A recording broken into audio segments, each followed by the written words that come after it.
देखिए, अभी जो वर्तमान में जो स्थिति सामने आई है, कल की घटना, एक 4 साल का बच्चा हाथी वो गंगरेल बांध के किनारे किनारे अपने दल के साथ विचरण कर रहा था।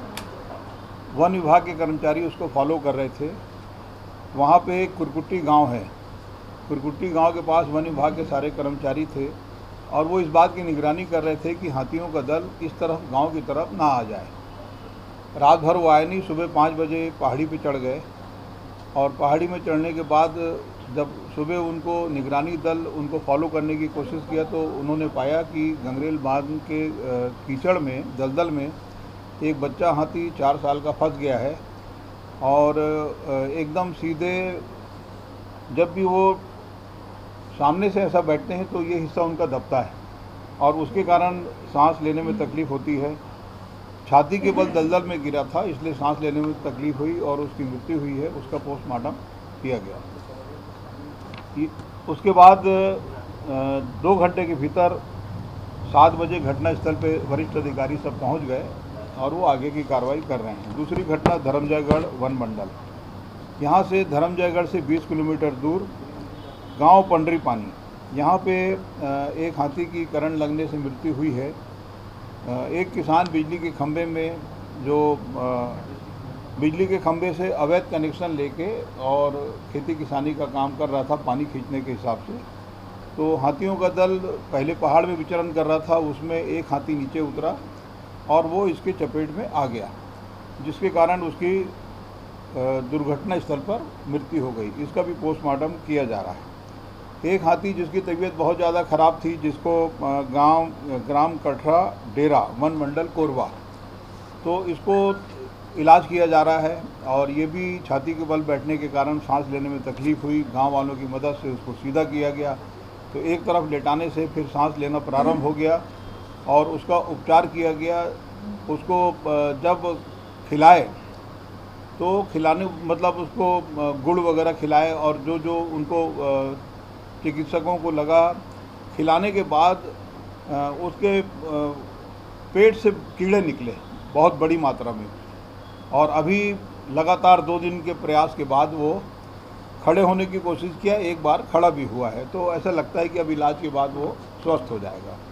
तो वन विभाग की तरफ से इन पूरी घटनाक्रमों में प्रथम दृष्टया ऐसा कोई लापरवाही नज़र आती नहीं है, लेकिन फिर भी ये पूरे मामले में पूरी रिपोर्ट आ जाने के बाद और विस्तृत रूप से जानकारी दी जा सकेगी।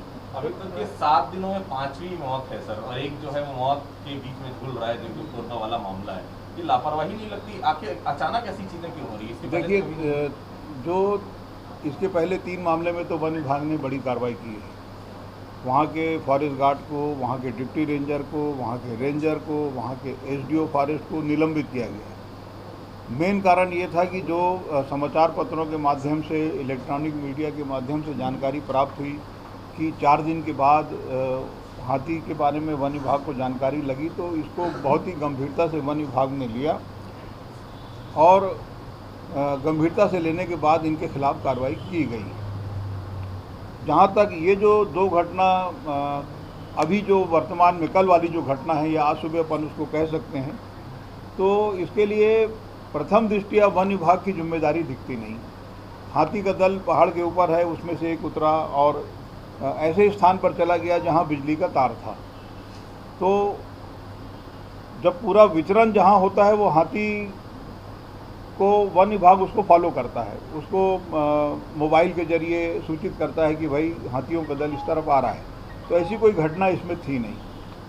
गंगरेल बांध वाली जो स्थिति थी वो भी गंगरेल के बांध के बाजू बाजू घूम रहे थे, उसमें एक बच्चा हाथी भी था और जो गांव है उस गांव में निगरानी दल था कि गांव की तरफ ना जाएं।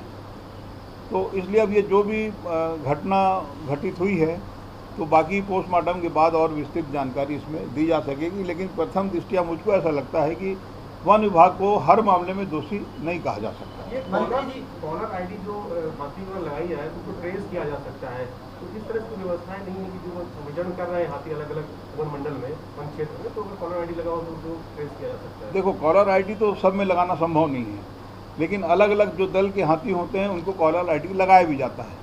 ये मामला ट्रेस करने में वन विभाग असफल है ऐसा नहीं है। इस मामले में तो ट्रेस की स्थिति च नहीं है। वो गांव में थे, गांव की तरफ आते हैं तब उनको प्रेरित किया जाता है, सूचित किया जाता है कि भाई हाथी का दल इस तरफ आ रहा है। वो तो गांव की तरफ आ ही नहीं, तो इसलिए वो ट्रेस वाला भी कोई मामला नहीं है इसमें। मंत्री जी, मेरा एक छोटा सा सवाल था, ये जो गरियाबंद का धमतरी का मामला जो आया, तो कितने समय से वो बच्चा था, वो फंसा हुआ था दलदल में, ऐसी कोई जानकारी? उसमें ये बताया जा रहा है कि रात से सूचना दी गई थी वन विभाग को, सुबह पहुंचा 8 बजे वन विभाग का। नहीं, ऐसी कोई जानकारी। वो तो गांव में ही थे, वन विभाग के कर्मचारी गांव में ट्रेस कर रहे थे। इसमें पीसीसीएफ वाइल्ड लाइफ को जिम्मेदार मानते हैं कि तमाम जो घटनाएं हो रही, कोई कार्रवाई करने की बात आ रही है सामने? नहीं, पीसीसी वाइल्ड लाइफ को, पीसीसी वाइल्ड लाइफ तो इस स्थान पर है जहाँ पे इलाज चल रहा है, तो इसलिए जिम्मेदार नहीं मानते। ये भी बारिश शुरू हो गई है, तो पौधे लगाने इस बार कितना टारगेट रखा गया है? सरकार पौधे लगाएगी? 5 करोड़ पौधे का टारगेट है इस बार का। नदी तट वृक्षारोपण भी है और हरियाली प्रसार योजना भी है, और जो घरों में कोई भी कहीं से भी टेलीफोन करके मोबाइल के जरिए यदि पौधे की मांग करे तो वो भी पौधा उपलब्ध कराना है। 5 करोड़ पौधे का लक्ष्य है।